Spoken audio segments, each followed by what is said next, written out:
Tayo po ay tumayo. Buksan po natin ating banal na kasulatan dito po sa unang aklat ng Biblia, dito po sa Genesis.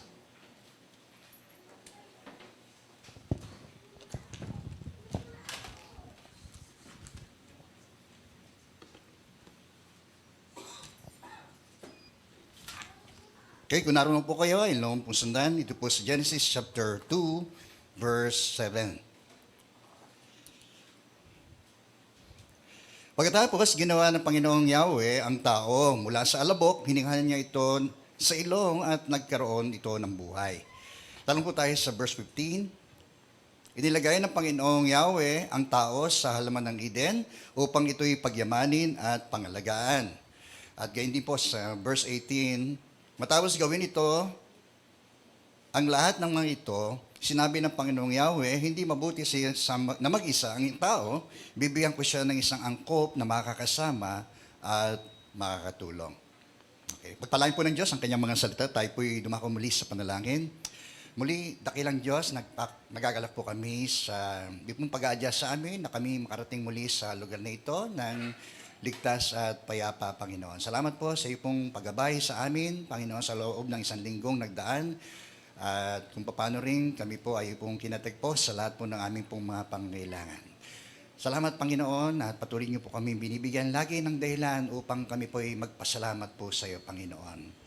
At tayo mo sa umagang ito ay maging karapat-dapat nawa kami, Panginoon, sa iyong banal na harapan. Hindi po kami linisin sa lahat din naman po ng aming mga karumihan, ano man ang aming mga naging pagkakasala po sa iyo, Panginoon, ay humihingi po kami ng tawad. At hayaan po na ang mga kahinaang ito ay patuloy po ninyong biyayaan ang pagtatagumpay, Panginoon. Nang sa gayon, Panginoon, na hindi na po kami maulit pang magkamali at magkasala po sa iyo, Panginoon. At hiling namin, patuloy ang banal na Espiritu ang mangusap sa amin sa mga sandali pong ito. Handa po niyo ang aming mga puso, Panginoon, na pagtatamnan ng iyong binhi ng iyong salita, Panginoon. At para sa iyong kapurihan, kami po ay muli ay nagbabalik dito sa iyo. Ito po ang aming samo at panalangin sa pangalan ni Jesus. Amen. Amen. Glory be to God. Kayo nasa kumungatan, mensahe po ng Diyos sa umaga pong ito, the gifts of God to man. Ang mga kaloob ng Diyos sa tao. So, nais ko pong mag-share lamang ng tatlong mahalagang dakilang kaloob ng Diyos sa atin bilang mga kanyang mga nilalang, no? At tayo rin naman sa ganang ating spiritual na kanyang nilalang sa pamamagitan ng ating Panginoong Jesucristo. One of the greatest gift of God to man, number one, ay yung binasa ko natin dito po sa verse 7, ukol doon sa buhay. No? The gift of life. Tayo nga po ay huminga, sandali. Inhale muna tayo. Okay. Tamasahin natin ang kagandahang loob ng Diyos dahil tayo po ay buhay. Tingnan nyo ako yung inyong katabi. Tingnan nyo ako kung siya po ay buhay. Okay. Ayan, buhay na buhay tayo. No? So, napakahalaga na ating i-appreciate ang buhay. No? Yamang din lamang ito yung kaloob ng Diyos sa bawat isang kanyang nilalang. No? At sabi nga, nung isang celebrity, no, na minsan kanyang dinalo yung kanyang tiyahing, isa ring kilalang celebrity, no, na nasa deathbed na, no, ng kanyang buhay, no, na ang sabi niya, nung siya ay dumalaw doon sa kanyang tiyahin na iyon, ay doon niya na-realize na ang lahat ng bagay ay walang kabuluhan, no, sabi, ano yung kanyang sinabi, no, na kahit anumang lawak ng narating ng tao o marahil yung pong kasagsagan ng tagumpay ng kanyang tiyahin na yon, no? Na pag binanggit yung pangalan ng tiyahin ng yon ay talagang napakalaking pangalan. Pero nung kanyang makita, no, nasa ganang kanyang kalagayan na yon, nung kanyang iwan ito sa kanyang pagdalaw, ay nag-iisa na lang siya, no? Doon niya na-realize na lahat ay baliwala, no? Kaya nga, napagtanto niya na maging mapagpasalamat kung ano man ang meron tayo.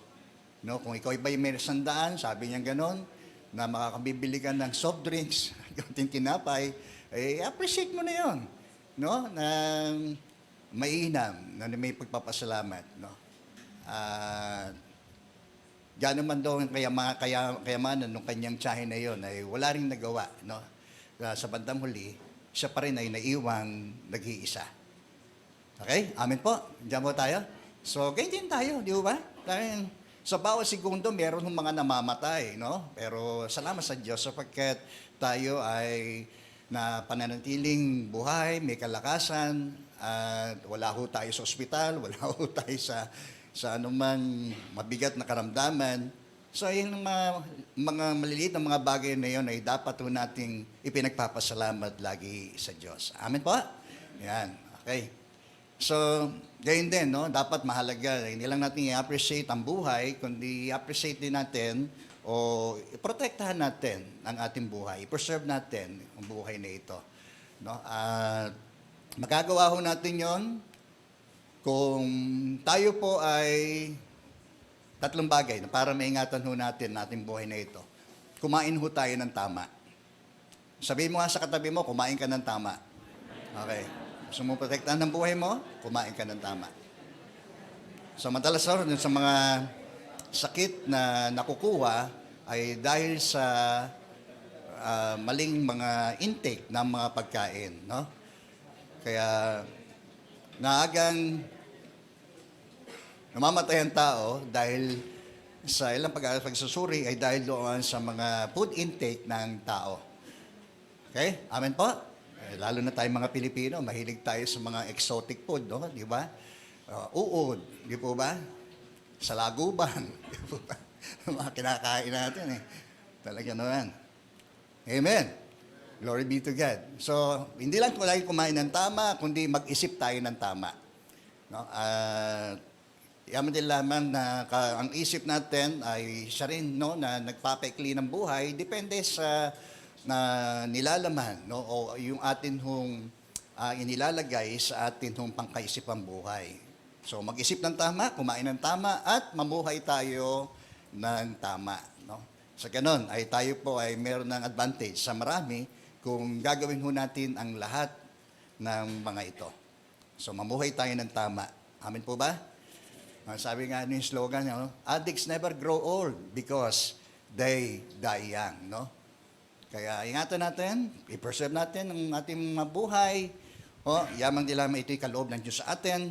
No? At lalong higit, no, na para tayo ay magkaroon ng isang maayos at maligaya at mahabang buhay. Amin po ba?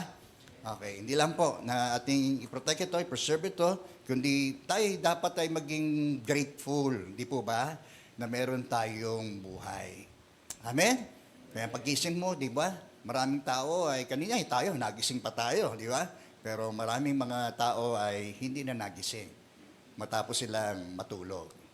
No? Kaya may dahilan lagi tayo para tayo magpasalamat sa Diyos, no? At tayo po ay mga buhay pa, may kalakasan, no? I-enjoy natin ang buhay na ito, protektahan natin, preserve natin, at i-appreciate natin ang buhay na kaloob ng Diyos sa atin.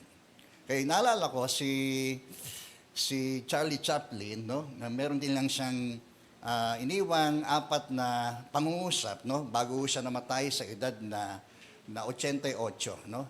88 years old nang siya po ay mamatay. No. Ito ang kanyang mga nawika. Sabi niya, nothing is eternal in this world. No? Wala daw pong pangulang hanggan sa buhay na ito. Amin po ba? So, siyempre, lahat ay temporal. Di ba? Habang tayo rito ay temporal. Maging ang ating buong buhay, ay hindi naman tayo ang habang buhay na narito at nabubuhay dito sa lupa. Bagamat may paanya ang Diyos sa atin, ito iingatan natin, i-appreciate natin, no? Itong kanyang kaloob na buhay. Pero sa realidad, ang katotohanan, na kanyang sinabing ito na wala talagang eternal sa buhay dito sa ibabaw ng daigdig. Amen. Maging ang ating mga kayamanan, ang ating mga tinatangkilik, no? Maging yung ating mga mahal sa buhay, lahat ng ating mga relasyon, ang ating mga pag-aari, lahat ng ito ay pansamantala lamang. Sabi, kahit not even our problems, no? Kahit tayo may mga problema ngayon. Tanong mo nga sa katabi mo, may problema ka ba? No? Kung ang problema mo, yung mukha mo, wala na tayong magagawa dyan. Di ba?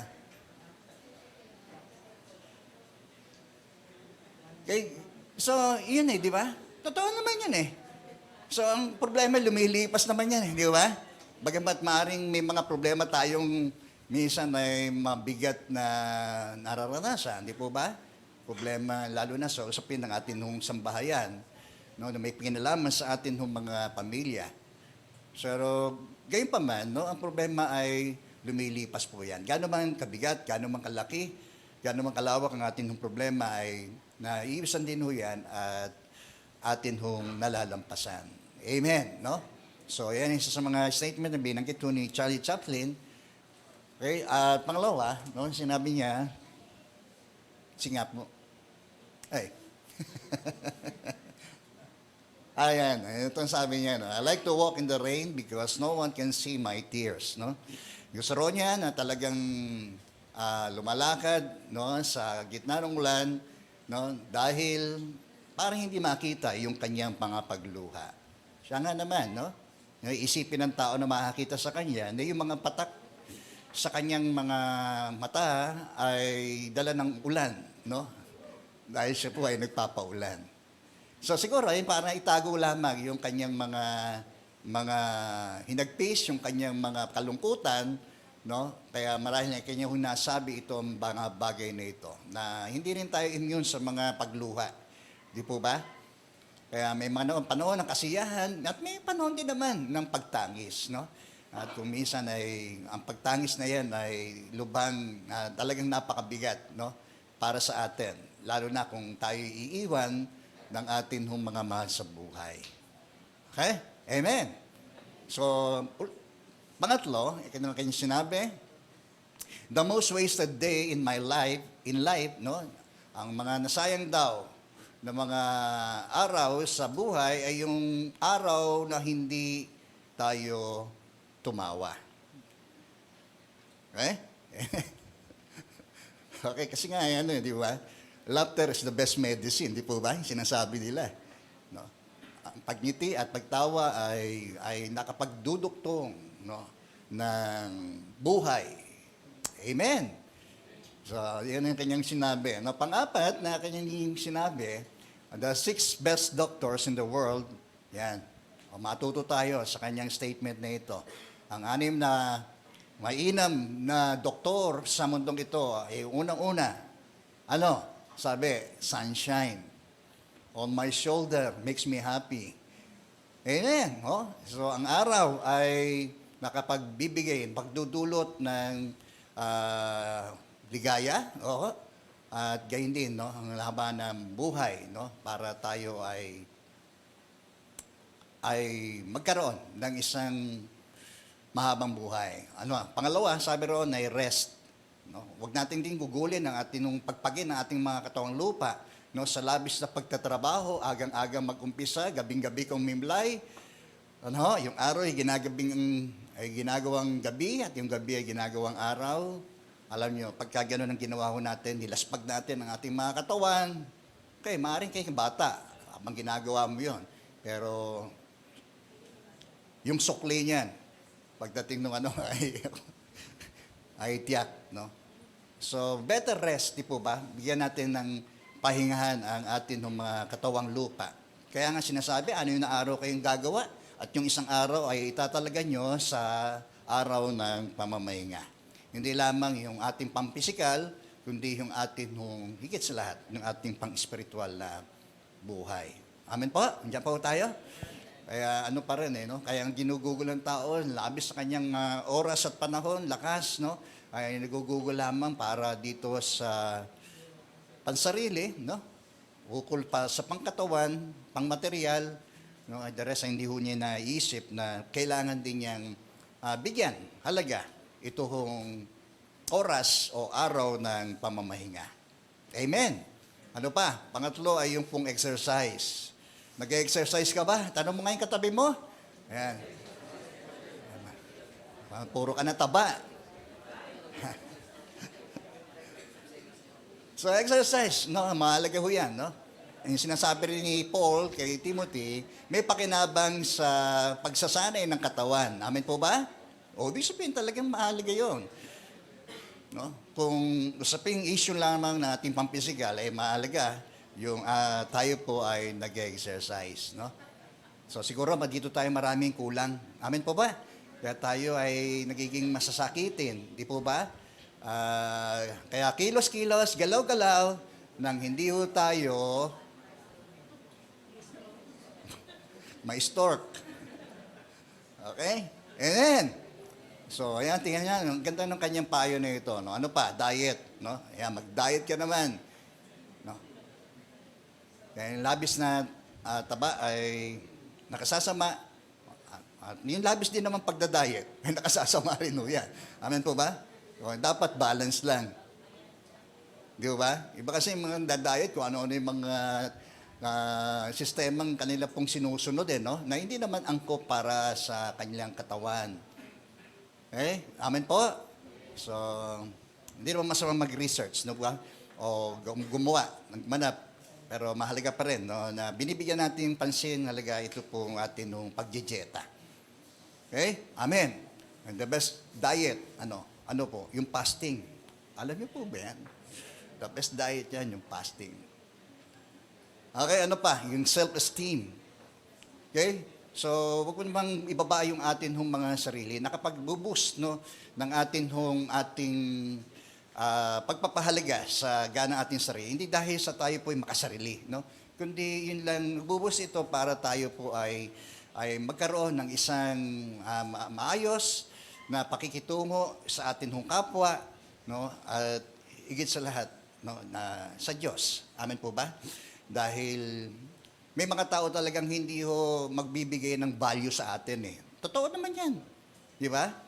At hindi sa lahat ng pagkakataon, pinupuri ka niya. No? Ina-appreciate ka niya. Pero man, naiinis din siya sa'yo. Tama po? Totoo hindi. Totoo. Tingnan mo yung katabi mo. Ayan, minsan nakakatuwa yan. Pero minsan, nakakainis yan.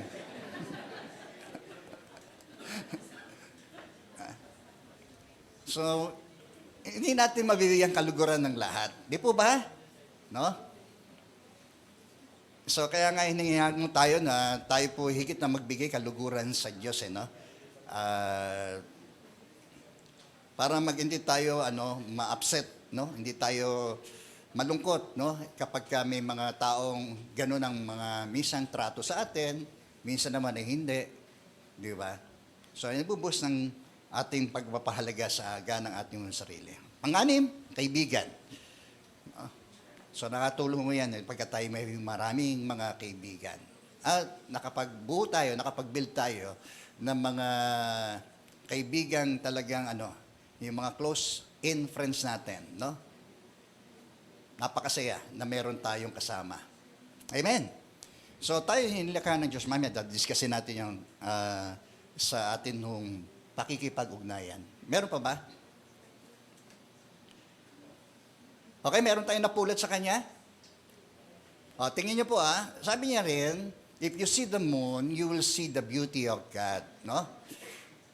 So, learn to appreciate din naman yung mga bagay na nilikha ng Diyos sa atin. Di ba? Yun ay magpapakilala. Ayon sa Romans chapter 1, verse 18 hanggang sa sumusunod, ang mga walang hanggang kapangyarihan ng Diyos ay inihayag niya sa pamamagitan ng mga bagay na kanyang nilikha. Di ba? Kaya sa gaan natin, marami ma-appreciate natin ang buhay, di ba? Kapag nakita natin ang tulad ang buwan, ay makikita natin yung kagandahan ng Diyos. Amen. Yung beauty ng kanyang nilikha ay magpapakilalang napakadakila ng Diyos. If you see the sun, sabi rito, you will see the power of God. Amen. Yun yung kapangyarihan ng Diyos. No? Tayo, hindi tayo pwedeng lumapit sa araw. Di ba? Meron mo bang taong nakapunta sa araw? Baka nandun pa lang tayo sa tupok na tayo, sunog na ho tayo. Di ba? If you see a mirror, no? Kung nakita tayo ng isang salamin, you will see God's best creation. Ayan, tingnan nyo nga yun. Huwag mo sabihin, pangit ka. Natahimik kayo. Tingnan nga katabi niya. Sige, ayan. Ganda niya, di ba? Pastor, gusto niyo yung totoo? Sabihin ko. Well, wala naman talagang no? Isipin natin na talagang lahat ng nilalang ng Diyos ay ikinasiyaya niya. Amin po ba? Tingnan niyo sa mga ito na mga nilikaw ng Diyos, bawat doon yung sinasabi ang nasiyahan ang Diyos. Di ba? So, bawat isa ay dapat maging kasiyasiya. Di po ba? Kung paano tayo tinatanaw ng Diyos sa kanyang pagkalalang sa atin, dapat ganyan din ang ating pong kapwa. Ganyan din natin ipapakita. No, maging sa ating mga sarili, sinasabi niya rito, ay dapat gano'n nating tanawin ang ating mga sarili. Amen po ba? Ikaw ay uniquely created. No? Ikaw ay katangi-tanging nilikha ng Diyos. Wala na kayong makikitang ganyang pagmumuka. Saan lang tayong planetang pumunta? Ha? Yan. Amen po ba? Ganyan ho, ka-unique tayo sa bawat isa. Kaya nga yung tambart natin hindi tayo pare-pareho. Isipin mo natin yun. No? Yung magpapakilala kung gaano kadakila, karunong, kabuti ang Diyos sa atin. Okay? Sabi niya rin, we are all tourists, no? Turista lamang tayo, we are all pilgrims, di po ba? Na naglalakbay dito sa daigdig na ito, and God is our travel agent. Okay? Amen. Who already made our itineraries, no? Bookings and destination. Purihin po ang Panginoon. Amen. Dahil kay Kristo, no? Na dati tayo po ay mga hellbound. Amen. Ganda nung inawit natin kanina. Amazing grace, how sweet thy sound to save a wretch like me. I was lost, but now I'm found. Amen. Was blind, and now I can see. And we are all heaven-bound. No? Yun ang napakaganda na inilaan ng Diyos sa atin, sa bahay ng aking Ama. Sabi ni Jesus, doon sa John chapter 14, ay maraming silid. Kundi gayon ay sinasabi ko sana sa inyo at ako'y paroroon upang ipaganda ko kayo ng matitiran. Amen? At kapag naipaganda ko na kayo ng matitiran, ako'y babalik upang kayo'y aking ipagsama doon sa aking naipaganda. Purihin po ang Panginoon. Palakpakan nga natin si Lord. Tingnan nyo nga yan. So, hindi lang tayo binigyan ng Diyos ng physical na buhay, no? Kundi yung spiritual na buhay. Purihin po ang Panginoon. Tingin niyo po yun. Nung si Kristo muling mabuhay, no? Yung sinasabi niya doon ay hininga niya ang kanyang mga disciples ng spirito ng buhay. Lahat ng kanila lang ng Diyos ay meron pong tinatawag na spirit of life. Di po ba? Kaya sabi sa James, yung katawang hiwalay sa espiritu ay patay. Amen? So kaya lang nabubuhay tayo dahil doon sa espiritu ng buhay na ipinagkaloob ng Diyos sa atin. Okay? Once na yung espiritu na ito ay umiwalay sa ating katawan, patay na ho tayo noon. Okay? Gayon din sinasabi ng Bible, lahat ng nabubuhay, pag pinag-usapan yung spiritual na kaugnayan ng tao sa Diyos, patay ang spiritual na kaugnayan ng tao sa Diyos. Amin po ba? Dahil sa kasalanan. Sabi sa Ephesians chapter 2, dahil nung unay kayong mga patay, dahil sa inyong mga pagsuway at mga kasalanan. Di ba? Sinunod yun noon ang takbo ng sanlibutan ito at nagpailalim kayo sa prinsipe na nag-ahari sa sanlibutan ito. Walang iba kundi si Satanas. Di ba? Ngunit, dahil sa kahabagan ng Diyos, tayo'y pinaupong kasama ni Kristo doon sa kalangitan. Purihin po ang Panginoon, di ba? We are saved by grace, di po ba? At tayo yung pinagkalooban ng Diyos, ng Espiritu na yon, na dati patay dahil sa ating mga kasalanan, ngayon dahil kay Kristo. So magitan ng ating pananampalataya sa Kanya ay nagkaroon tayo ng spiritual na buhay, no? Bunga ng ating spiritual na kapanganakan. Di ba? Amen. Purihin po ang Panginoon. Glory be to God. Amen? So, ayan, harapin natin na tayo pansamantala lamang dito. Huwag nating akuin na magtatagal ho tayo rito. Lalo ngayon, nakita ho natin ang ilan sa mga talagang mga palatandaan na si Kristo ay malapit nang bumalik. No, anytime, anywhere, mahalaga na tayo po ay mga nakahanda. Be ready. Amen po ba? Be vigilant, no? Magbantay tayo sapagkat si Jesus ay maaring dumating anytime, anywhere. Kaya mahalaga tayo mga titipon, no? ganitong mga lugar, o saan man may ginagawa ho natin yung kalooban ng Diyos, mahalaga na naroon tayo sa ginagawa natin, kung ano yung kalooban ng Diyos, at nung dumating man siya ay matagpuan niya tayo. Amin po ba? Nung si Kristo ay muling magpakita, di po ba? Nagpakita siya sa kanyang mga disciples na nagtitipon. Tama po? Nung dumating din yung banal na espiritu, nasaan po yung mga mananampalataya? Nandoon na nagtitipon sa isang lugar. Amin po ba? Nandoon sila. Nung maranasan nila yung pagdating o yung bautismo ng Espiritu Santo. Amin po ba? At naniniwala ko na sana, no, na tayo po, kukunin man tayo ng Panginoon. Amen? Na narito tayo, nagkakasama-sama tayo. Purihin po ang Panginoon. Amen? So, pangalawa, no, na greatest gift of God to man ay yung pong responsibility. Sabi nga po natin, responsibility.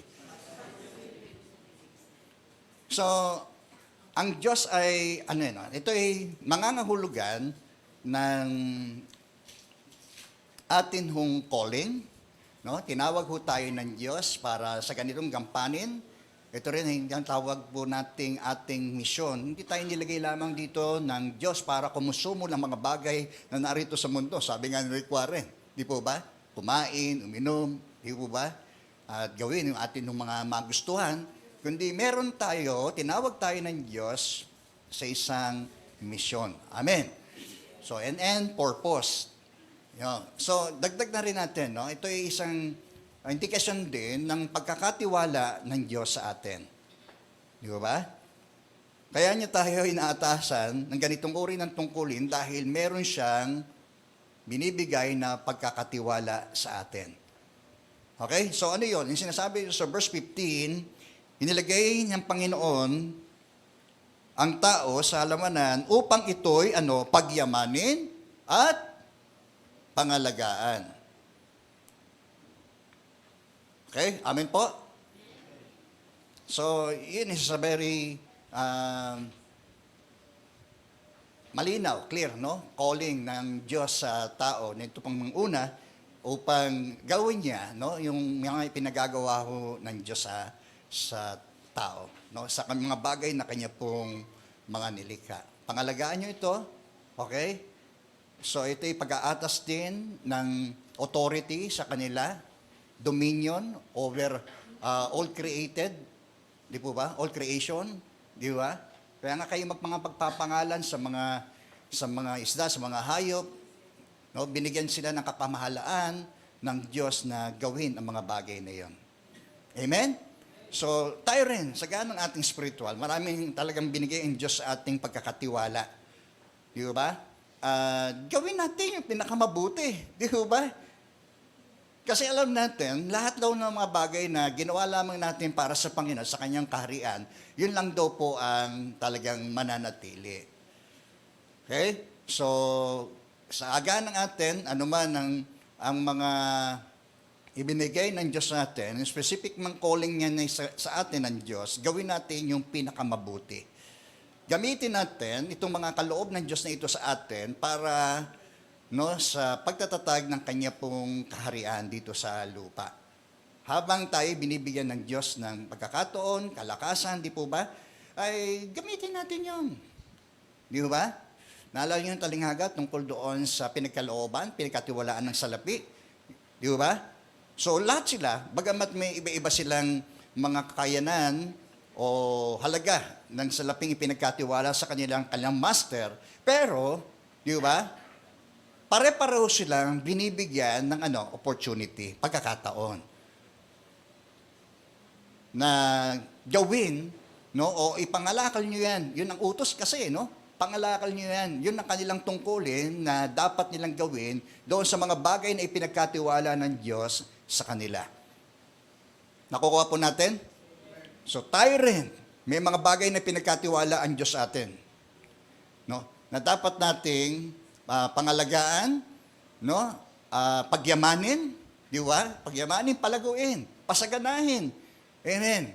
Kasi habang patuloy natin ginagamit yun, lalo po tayong magiging kagamit-gamit. Lalo tayo nagiging epektibo kapag ka ginagamit natin yon. Di ba? Kaya nga yung dalawang taong pinagkatiwalaan, ginugol nila, ginamit nila yon. Di ba? At nung dumating yung oras ng pagsusulit, di ba? Meron silang present sa Diyos. Di ba? Kasi meron silang production. Di ba? Di ba? Halimbawa, nasa isang kumpanya ka, at ikaw ay nasa sales department, di po ba? Inaasahan ng talagang magre-reproduce ka. Di po ba? Hello, amin po? Hindi yun doon ka lang. Di po ba? Kailangan mag-reproduce ka. So, ganun din sa atin. No? Mag-reproduce tayo. Mamaya, atalakayin natin yan regards doon sa ating discipleship, no? So, yung stewardship na binigay ng Diyos sa atin, ay darating ang sandali ng pagsusulit natin ho yan. Kaya nga, habang tayo narito, gamitin natin, gugulin natin yan, no? Sa abot ng ating kakayanan, sa abot ng ating magagawa, di ba? Para dumating man yung pagsusulit ng Diyos sa atin, meron tayong pinipresent. Di ba?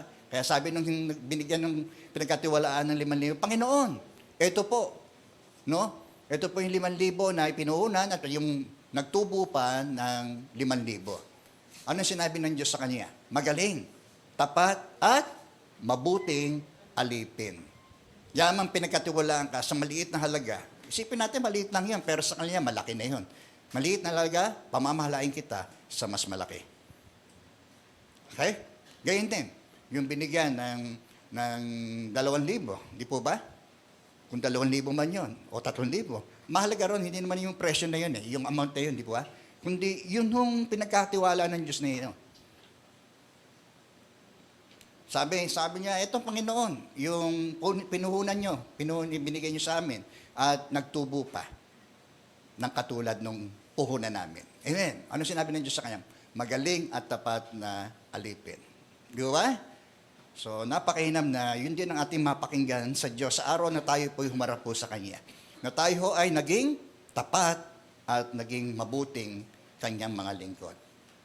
Okay? Amen.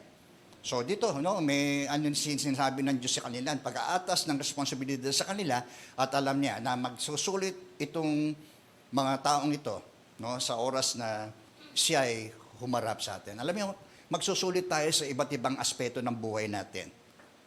Alam niyo ba yan? Ako bilang ama, kung paano ko rin pinangalagaan ng aking mga anak, ipagsusulit ko yan sa Diyos.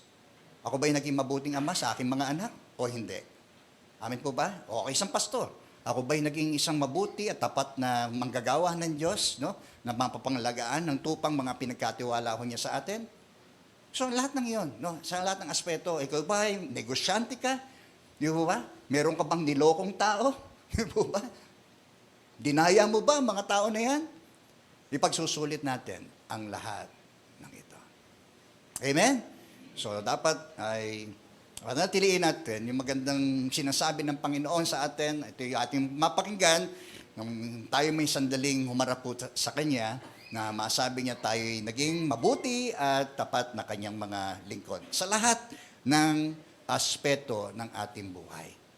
Okay? Amen? Pangatlo, dito po yung panghuli. So, God's gift to man, ay pong relationship. Sabi nga po natin, relationship. Okay, sabi niya rito sa verse 18, matapos gawin ng lahat ng ito, sinabi ng Panginoon, hindi mabuti sa isang tao na bibigyan mabuti na mag-isa ang tao. Bibigyan ko siya ng isang angkop na makakasama at makakatulong. May mga nagsasabing, man's best friend is a dog. Okay? Marahil nga, sa isang maliit na kaisipan, pwede ho nating sabihin nga po yon. Amin po ba? Pero, ang hayop, o anumang hayop, na maaari ituring nating kaibigan, ay hindi ho angkop at aangkop. Kaya nga suitable Amin po ba? Although nakakatulong sila, bilang ating mas mababang uri ng ating pagkakaibigan, ay ang ating mga alagang mga hayop, pero hindi sila suitable o angkop para sa ating ng pakikisama. Amin po ba? So tingin niyo rin, no, ang katalinuhan ng Diyos, bago pa man, at ang karunungan ng Diyos at kaalaman ng Diyos, bago pa man hilingin ng tao, no, ito hong maaring kanyang pangangailangan ito. Alam na ho ng Diyos yan. Amin po ba? It is not good for a man to be alone. Tingnan niya? Amen? Bago pa man hilingin ni Adam, Panginoon, nalulungkot ako eh. Di ba? Panginoon, nalulungkot ako, nag-iisa ako. Di ba? So, alam ng Diyos na hahanapin ni Adan yung ganong uri ng ugnayang relasyon, kailanman ay hindi matutugunan, no, ng mga nilikha, iba pang mga nilikha ng Diyos, tulad ng mga hayop. Okay? Amen. Diyan po tayo. So, one of his purpose for giving this companion ay sabihin to provide companionship. Di po ba? This kind of relationship, di po ba? The greatest human relationship, ano po yung yun? Yung mag-asawa. Amin po? Siyempre, the greatest relationship natin dapat sa Diyos. Amin po ba? Kaya kung meron mang higit na ugnayan, tayong dapat nating binibigyang halaga sa buhay ating ugnayan, ay yung ugnayan ho natin sa Diyos. Higit doon sa ating asawa. Okay? Amen po? So, ito ay isa sa mga divine, no, na binigay ng Diyos sa tao, ay yung pong yung hierarchy, no, na dapat na sinusunod ng tao. Okay? Ang tao, okay, unang-una, syempre ang Diyos. Amin po ba? Ang tao, amin po ba? Ang lalaki, bago ang babae. Naniniwala po tayo doon? Para ayaw maniwala. O gusto niyo yung babae muna. Marami ganun eh. Hindi po ba? Babae muna bago yung lalaki. Okay? Pero hindi yun ang sinet-up ng Diyos. Amin po ba? Hello? Tandaan natin, hindi ba yung divine setup ng Diyos? No? With regards to our relationship, unang-una, syempre siya, aside doon sa ating mga human relationship, syempre sa atin ng asawa. Okay, so one of his purpose, sabi rito, ay provide na companionship. No? Kasama, talagang, kahit naman si John Doe, no, dahil doon sa kanyang sulat, no man is an island, no man stands alone. Di po ba? Kaya napakainam din na pakatandaan din natin yung sinabi ni Solomon, ang dalawa ay mabuti kaysa sa isa. Amen po ba? So with regards doon sa kanilang productivity, di po ba, mas produktibo ang nagagawa ng isang may kasama kaysa doon sa ikaw ay nag-iisa. Tama po? With regards doon sa companionship, no, kapag yung isa ay nabuwal, no, ay merong isang magbabangon sa kanya. Merong aalalay sa kanya. Kung siya naman ay nanlalamig, no, malamig, ay meron hong magpapainit ho sa kanya. Amin po ba? Kaya yung katawan natin, mainit ho yan eh. Totoo lang. Amin po? Mainit ho yung katawan ng tao. Kaya kahit naka-aircon tayo, kasi magkakadikit tayo, naiinitan pa rin tayo. Di ba? Mainit. Basta may tao, mainit. Mainit ang singaw ng katawan ng tao. Okay? So, amen. No? Kung wala siyang kasama, sino ang magbabangon sa kanya sa panahon na siya po ay nabubuwal? Okay? Amen po? Kung kailangan niya ng higit na makasama, magiging produktibo siya kung siya ay magiging, no? O may kasama. So, nakita pa rin ng Diyos, no, na yung kapangyarihan ng isang kasama. Okay? Amen po. So, provide companionship. Sige pa, ano pa? To provide mutual support, no? Magsuportahan sila sa isa't isa. Okay? Amen po. Ayan, yung mga asawang babae, suportahan niyo yung mga asawa niyong mga lalaki. Lalo na kung siya po ay naglilingkod sa Diyos. Di ba? Amen po. Mga asawa natin mga babae, dapat naka-support sila. Lalo na kung yung mga ating mga asawang mga lalaki, may mga ministeryo sila.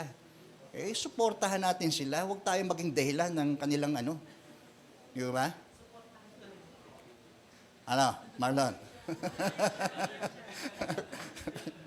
Nakakatawa itong mag-asawa ito eh. Okay? Amen. So, gayon din, no, ang babae, lalaki sa kanyang babae, no, dahil sinasabi, they are the weaker sex, no? Ang mga babae daw ay mga mahihina. At mahalaga na meron ding tumutugon, kaya nga mutual eh. No, ang pagsuporta sa isa't isa. Amen po ba?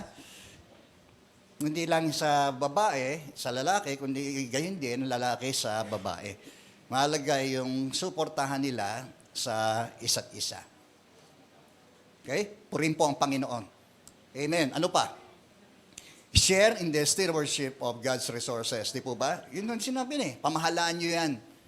Tama po? So, sila may bahagi roon. Yung makakain nyo ang lumambunga sa halamanan. O di ibig sabihin, kapwa sila may pakinabang o may share, bahagi doon sa mga bagay na nilikha ng Diyos doon sa halamanan. Amen, no? So, dito rin, no, kung regards sa bawat binigay ng Diyos sa ating pagkakatiwala, no, sinishare natin yon. Amen po ba? That's part of sharing, no? Yung ano man gifts meron ng isa, sinishare natin. Dahil alam natin, yun naman yung pinagkatiwala ng Diyos sa atin. Gamitin natin yan ng wasto at husto. Di ba? Tama po? Yung mga bagay na tinatangkilik natin, yung mga bagay na tinagkakatiwala ng Diyos sa atin, i-share natin yan sa iba. Okay? Amen. Kung tayo pinagkaano ng marami, i-share natin sa iba yon. Parang iba naman ay makinabang. No? Hello, diyan po tayo? So, yan ang purpose ng Diyos sa atin. When it comes to sa ating gifts and talents, di po ba? Kaya nga sinishare natin yan for the purpose na matuklasan din nila yung kanilang God-given talents and abilities, di po ba? Para in the end, makita nila yung purpose ng Diyos para sa kanila naman. Okay? And then they share, no? Na magagawa nilang i-share naman yon sa iba. Kahit yung gospel, sinabi ni Paul na yung ebanghelyo ay tinuring niyang isang dakilang pagkatiwala ng Diyos sa kanya. No? Kaya nga hindi siya hindi siya maramot, kundi sineshare niya, di po ba, yung gospel. Lalo ito yung the greatest need of man, di po ba? Ano yun? Yung kaligtasan. Amen po ba? So share. I-share natin ang gospel.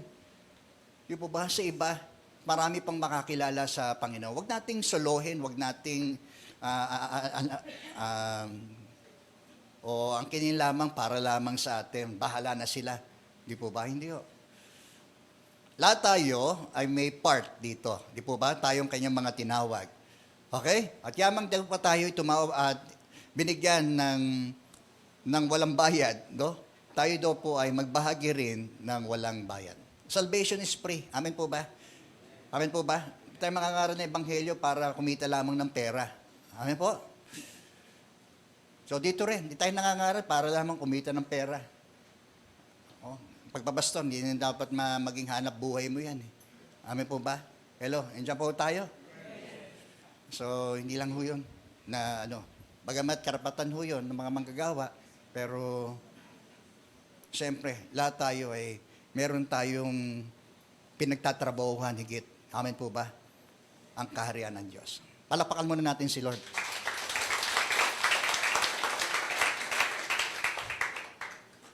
Okay, ano pa? Okay.